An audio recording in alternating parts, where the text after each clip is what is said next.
Spikers are now at A3. We have Coach Kurt Melissa, Angel Canino, and Jill Santos. Coach, congratulations for this victory. So, ano masabi nyo na yon, unti-unti na kayo nagpipeak at nasa number 2 pa rin sa team standings ang Lady Spikers. What can you say? Siguro po yung term na nagpipeak, siguro medyo papunta na po tayo doon.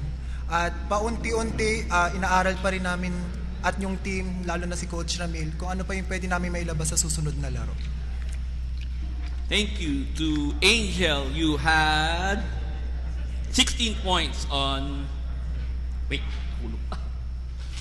16 points on 12 attacks, 3 blocks. So ano masasabi mo sa yun nga, do you think na ito na yung lumalabas yung peaking sa laro ninyo sa Lady Spikers? What can you say? Hindi ko masasabi ito na yung peak namin. Pero at the same time, merong mga nalalabas kasing skills sa amin, merong nalalabas na bago sa amin. So,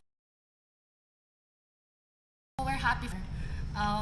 Kaya hindi pa to yung peak talaga at hindi ko pa talaga at masasabi namin lahat na peak pa kasi we believe na meron pa kaming more na ilalabas pa talaga. You had also 6 exceptions and 4 digs. So Jill, you had 6 of 15 attacks, 4 digs and 4 exceptions. So what can you say about your performance today, especially you're given court time by Coach Ramil? What can you say? I'm very grateful for the opportunity to be able to compete alongside my teammates on the court today. I think this is a good starting point for me, getting into my groove and adapting better to Coach Ramil's system. And, it's always great to play alongside my teammates. Thank you, Jill. Okay, the floor is open for questions.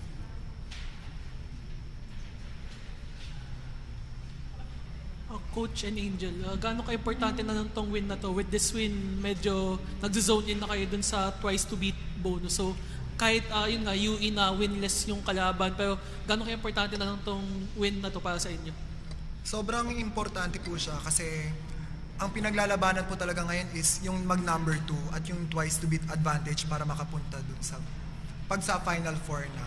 So, siguro, itong mga natitirang laro namin, lagi sinasabi ni Coach na 1 game at a time lang palagi. At laging respetuhin yung kalaban, mahina man yan or malakas man yan. Lagi nyong iisipin na hindi porket ganun sila or hindi sila makapag-perform, babaliwalain nyo na lang. At pwede rin naman sabihin natin na hindi rin ganun kalakas yung kalaban, pero kailangang respetuhin pa rin talaga. To add na lang siguro sa sinabi ni Coach Kurt, siguro kasama na rin doon yung disiplina along the way. Disiplina as a team, disiplina din individually. Sobrang importante yung panalo po namin kasi syempre, ito din yung hugot ng kumpiyansa namin sa bawat isa. So I think pag-continue na panalo namin, makukuha kami ng kumpiyansa doon. And sana yung kumpiyansa namin yun, ready kami naharapin yung next naming kalaban. At mas confident pa kami pag pumasok kami sa loob ng court. To Jillian, you've had a lot of experience in your career so far, but for this season you haven't got that much playing time. Just how did you stay encouraged and focused for this season despite not having that many opportunities in the past few games? I'm grateful to have a lot of experience to play volleyball. I think I've been in my adjustment process, adapting to a new system of play. And, I think the thing that keeps me going is my teammates first and foremost. And I have full trust in the coaches. They're guiding me. We're working hard every day in and out of the gym. And, at the end of the day, whenever I am needed, I hope I'll be able to contribute to the team and help further their success. To Angel, this game 9 players yung nakascore for Lasal, talagang binalasa yung rotation. Gaano lang ka-importante para sa team moral overall na nakakaganitong balanced atake yung Lasal? Siguro individually sobrang importante siya sa amin kasi sa ibang teammates ko na hindi nagagamit, nagkakaroon silang kumpiyansa sa sarili nila na kapag pumasok sila, kaya nila. There are times na kapag sa training kasi naniniwala kami na kaya nila. And may skills din talaga sa bawat isa sa amin. So, at the same time, kapag nalabas nila yung skills na meron sila, feel namin yung gaan ng loob nila. And then feel din namin na may kumpiyansa sila. So we're very happy for that. Kasi at the same time, maaasahan din sila ng mga coaches kapag pinasok sila. Kasi pinatunayan nila na kaya nila pag pinasok sila.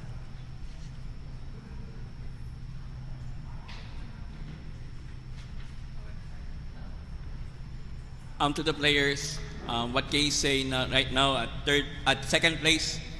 Yun nga, maganda yung chance ng twice to beat. To Coach Kurt, ano masasabi niyo sa ito, maganda na yung chance niyo na syempre, yung isa sa mga main goals niyo to finish in the top 2. What can you say? Syempre, masaya kami kung makuha namin yung twice to beat advantage na yon. Siguro mas pagtatrabahuan pa nung team para ma-maintain namin yung spot namin ngayon na number 2 kami. At sa mga remaining games namin, sisiguraduhin namin na ipapanalo namin lahat yon. At para pagdating ng Final Four is makuha talaga namin yung gusto namin makuha nung team. And to Angel and Jill, so of course, getting the number 2 ranking is not gonna be easy. So what's your mindset? First, Jill, what can you say? You're getting the number 2 ranking at the end of the eliminations. What can you say? Like Coach Kurt said, we're feeling good about our standing in the conference so far. This is we're at a good spot, but the work is never done yet.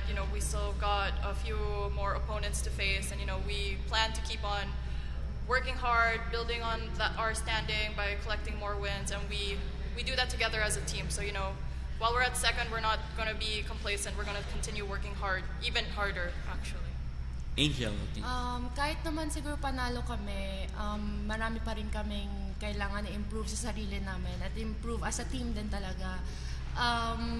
Gaya nga sabi ni Coach Kurt, one game at a time.